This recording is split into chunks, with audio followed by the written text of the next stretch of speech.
Hello दोस्तों, मैं हूं Iqbal Khurshid. One minute story में खुश आमदीद। इस वक्त टॉप ट्रेंड है हलीमा सुल्तान और लिहाम खान, मगर हमारा मौजू है एक ऐसी किताब जिसके बारे में किया जाता है दावा कि उसने लाखों ज़िंदगियां बदल दी।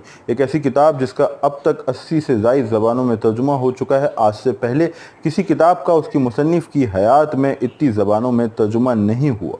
एक नावल जिसकी 200 मिलियन कॉपीज़ फ़रोख्त हो चुकी हैं, यानी इंतहाई मुख्तसर वक्त में इसे मैसर आई बेपनाह पजीराई और रसाई। मैं बात कर रहा हूँ पाउलो कोएल्हो के नावल अल्केमिस्ट की। वो नावल जिसने इस मुसन्निफ़ को एक बर-ए-आज़म से दूसरे बर-ए-आज़म तक दौलत, शोहरत और शनाख्त अता की, कबूलियत और मकबूलियत की सनद बख्शी। और आज ये आलम है कि पाउलो कोएल्हो का जब भी कोई नावल शाये होता है तो हाथों हाथ लिया जाता है, पढ़ा जाता है, ज़ेरे बहस आता है और आलमी जराइद उस पर तबसरा करना लाजमी ख्याल करते हैं। अलबत्ता संजीदा तज़कियाकारों का ये ख्याल है कि ये अल्केमिस्ट ही की शोहरत है जो अब तक इस ब्राज़ीली मुसन्निफ़ के काम आ रही है, इसके नॉवेल्स को बेस्ट सेलर बनाती है। अल्केमिस्ट की मकबूलियत, और अगर इस कहानी से अल्केमिस्ट को निकाल दिया जाए तो शायद ये बेरंग हो जाए या इतनी दिलकश ना हो। शायद ये नुक्ता दुरुस्त हो, मगर इस बात से इनकार नहीं किया जा सकता कि पाउलो कोएल्हो एक जीनियस राइटर है, एक ज़ूद नवीस है, मगर जानता है कि कैसे अपने मनपसंद मौजू को और अपने पढ़ने वालों के पसंदीदा मौजू के, जो कि तलाश ज़ात का सफ़र है या रूहानी सफ़र है, नई सेटिंग, नए कॉन्फ्लिक्ट और नए किरदारों के साथ कैसे पेश किया जाए, कैसे उसमें शामिल किया जाए वो जादू, मुतालियत का उन्सर, वाक़ियात निगारी जो पढ़ने वाले का दिल मोह ले।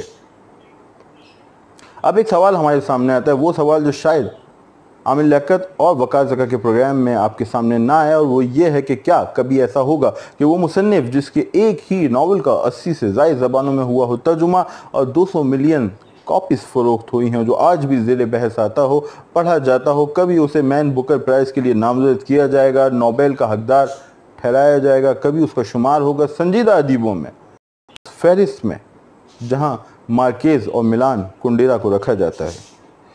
मेरा जवाब है कि नहीं, ऐसा होना मुश्किल है कि उसे मैन बुकर प्राइज़ पेश किया जाए, नोबेल के लिए वो हो नामज़द और संजीदा अदीबों में उसका शुमार हो। सबब वाज़ेह है, उर्दू के मानंद दीगर ज़बानों में आलमी अदब में भी पॉपुलर लिटरेचर और संजीदा लिटरेचर की वाज़ेह तकसीम है। पॉपुलर लिटरेचर के हिस्से में आती है दौलत, शोहरत और शनाख्त, और संजीदा अदब के हिस्से में आते हैं अदबी एजाज़ात, मकाम और बाकी रहने वाली ज़िंदगी। मगर एक नुक्ता है, हो सकता है कल नोबेल अदब की कमेटी आपको हैरान कर दे, जैसे कि वो माजी में हमें हैरान करती रही है।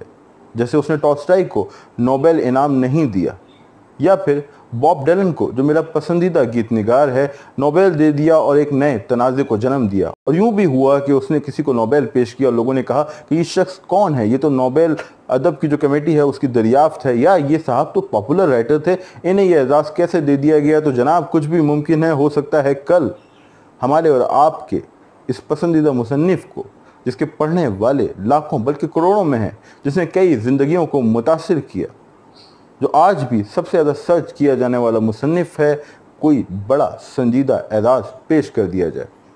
क्या ऐसा हो सकता है?